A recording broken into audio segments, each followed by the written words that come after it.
Sa mga taong hindi po nakakalimot pong mag-subscribe, naniniwala po akong sila ay may natatanging busilak at may mabubuting kalooban. Saan man kayo naroon sa iba't ibang sulok ng mundo, sana kayo palagi malakas at malayo sa sakit araw-araw. Pagpalang gabi sa inyong lahat. Sa mga taong hindi po nakakalimot pong mag-subscribe, maraming salamat po sa inyong lahat. Sana wag po kayo magsawang mag-subscribe sa akin. Pagpatuloy niyo po lamang ang pagsuporta at pagtulong po sa akin at tatanawin ko pong napakalaking utang na loob sa inyong lahat. At Diyos na po ang bahalang magagabay sa inyong lahat. At sa mga baguhan na ngayon lamang po nakatuklas ng aking YouTube channel, Liwangan ng Pangasinan, huwag na po kayong magtubiling pindutin ng subscribe, like, and share. Pakipindot na rin po ang bell icon para palagi po kayong updated sa aking mga susunod na mga video. Pakakalob ko po at ituturo ko po sa inyong lahat ang aking mga nalalaman sa panggamot sa spiritual at physical na karamdaman. At lahat ng mga panggamot na mga orasyon na dito po lamang matutuklasan sa Liwangan ng Pangasinan. Pakatanda at pakaingatan po lamang, gamitin po lamang sa kabutihan, huwag sa kasamaan.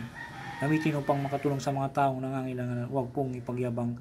At palagi po ninyong isa puso't isipan at panatiling magpakumbaba sa magtulungan, magbigay, naging sa lahat, magmahalan. At huwag pong makalimot pong tumulong sa mga taong hinihiga po sa hirap ng buhay. At ito'y napakalaking kayamanan sa langit sa pagtulong sa kapwa at hindi matutumbasan sino man. Kaya ang Diyos na po ang bahalang magsusukli sa lahat po ninyong mga ginagawang mga kabutihan. Pagkakalob sa inyong lahat ng siksik, dikdik at umapaw na pagmamahal ng ating Diyos ang makapangyarihan sa lahat. Bago po ang lahat po, i-shoutout po sa inyong lahat at saan man kayo naroon sa iba't ibang sulok ng mundo, shoutout po sa inyong lahat at palagi po kayo malakas sa araw-araw. Nasa abroad man, maraming salamat po sa inyo lahat na sana po kahit nasa abroad po kayo, mag-subscribe po kayo at tumutok naman po kayo sa Liwangan ng Pangasinan. Marami po kayo pong malalaman po dito sa Liwangan ng Pangasinan. Maraming salamat po sa inyong gabay at pagtitiwala po sa Liwangan ng Pangasinan.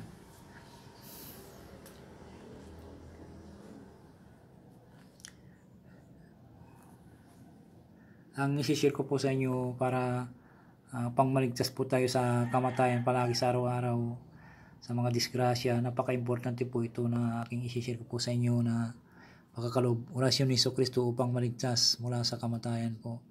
Bago umalis ng bahay ay magdasal po ng isang Ama namin at usalin po ang orasyon na ito na may masidhing nais at ipo sa dibdib ng 3 beses po. Usalin po lamang po sa isip lamang po 3 beses na masidhing nais at ipo sa dibdib ng 3 beses po.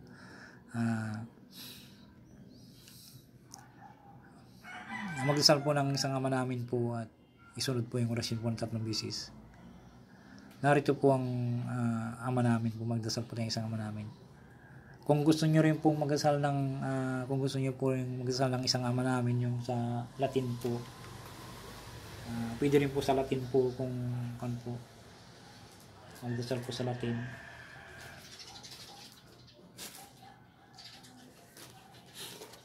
Ang Ama namin, nasa inyo yan kung ano pong gusto niyo pong dasalin. Kung nasanay po kayo sa Latin,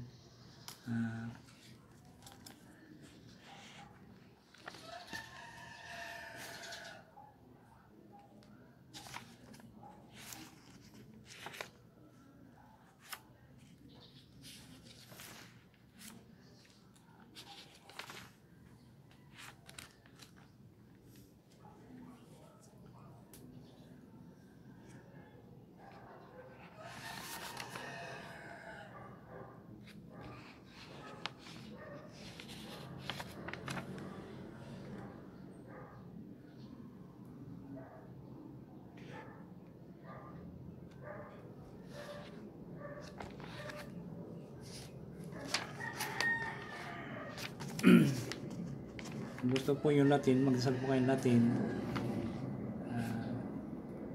Kung gusto nyo na pa pong orasyon po na ay yung po, dasal ng Tagalog, nasa inyo yan, basta pare-pares naman po yung po.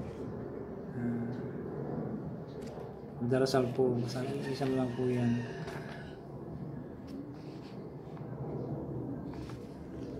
Halimbawa po sa Ama namin po na Latin po ay Paternum Deum Christum solemni Christatim Christum Evosum, Paternum Deum Christum solemni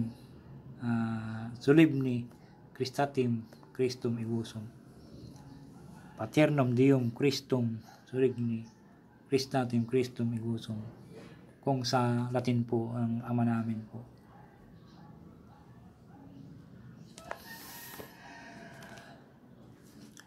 At tapos sunod po ng 3 beses po, salin po lamang po sa isip po ang orasyon po.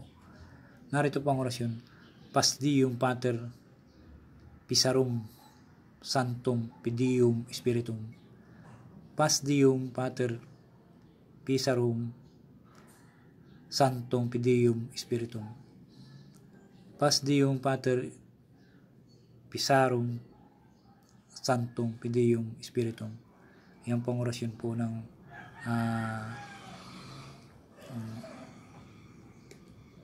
para maligtas ka sa kamatayan po.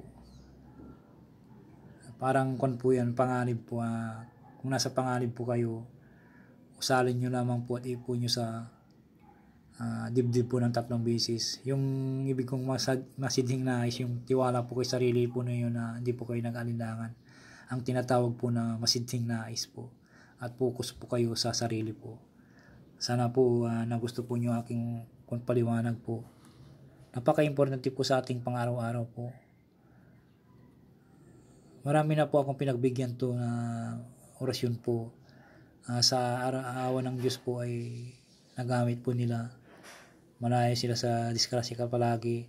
Yung pinagbigyan ko isa dito, yung may ginamot po ako na isang taong palagi nadidisgrasya. Minsan hindi niya maiwasan daw, nahuhulog po siya pag umakyat. Ilang bisis na pong nahulog po yun, umakyat sa nangunguha po siya ng kahoy sa bundok po. Palagi nahuhulog. Kasi pinanganak atang madisgrasya o siglos na po niya. Lumapit po sa akin nagpagamot kasi napilay po siya at parang nilalagnat. Ginamot ko po siya at palagi siyang inalingan ng mga ginagaway. Parang siglos na po niya siguro. Binigyan ko po siya ng, sabi ko sa kanya, pagkakalubang kita ng kung po basta wag mo lang ipagyabang, sumpa ka sa akin na sa aking harapan na gamitin mo lamang po sa tama, wag niyong abusuin. At yun po ginamit niya po daw. Sa awa ng Diyos ngayon, malayo po sa disgrasya.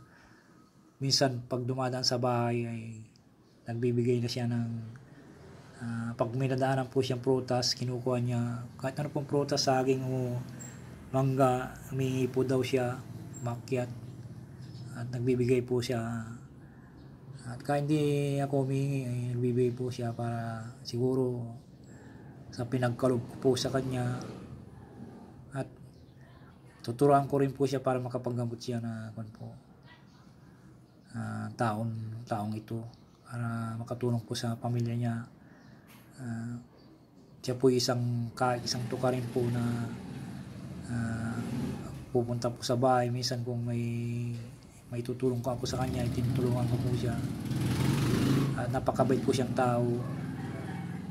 Ngayon po ay medyo umangat-angat na po yung buhay niya ngayon.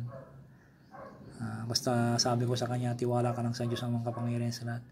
Kung ano yung kinakain mo at humingi sila sa iyo, kung halimbawa kahit isusubo mo na kung talagang nangangailangan ng isang tao, pagkaluban mo, wag mo ibigay lahat para may makain ka rin. Ako sa kanya, yan ang binibilin ko sa kanya, para makita ka ng Diyos na buong puso ang loob mo at may bukal kang kalooban. Gagabayan ka ng Diyos ang makapangyarihan sa lahat. Yan ang ginagawa niya sa po. Ngayon ay medyo umangat-angat ng buhay nila, pati buong pamilya, pati asawa niya. Minsan nakikipagkwentuhan sa bahay na nakikisalamat. Wala akong kayong magpasalamat kasi Diyos nang nakakalam yan. Ginawa ko lamang po yung dapat kong gawin na may tutulong para matulungan ng taong nangangailangan. Yan ang sinabi ko sa kanila. At maraming salamat po sa pakikinig po ninyo at panonood po yung aking YouTube channel, Liwangan ng Puso. Maraming salamat po sa inyo lahat. Sana po wag yung escape at palagi po yun yung subaybayan po ang Hiwaga ng Pangasinan. Maraming salamat po at wag po kayong makalimot pong mag-shout out at wag po kayong makalimot pong kung makalimot pong mag-subscribe po, mag-like and share. Maraming salamat po, Hiwaga ng Pangasinan po.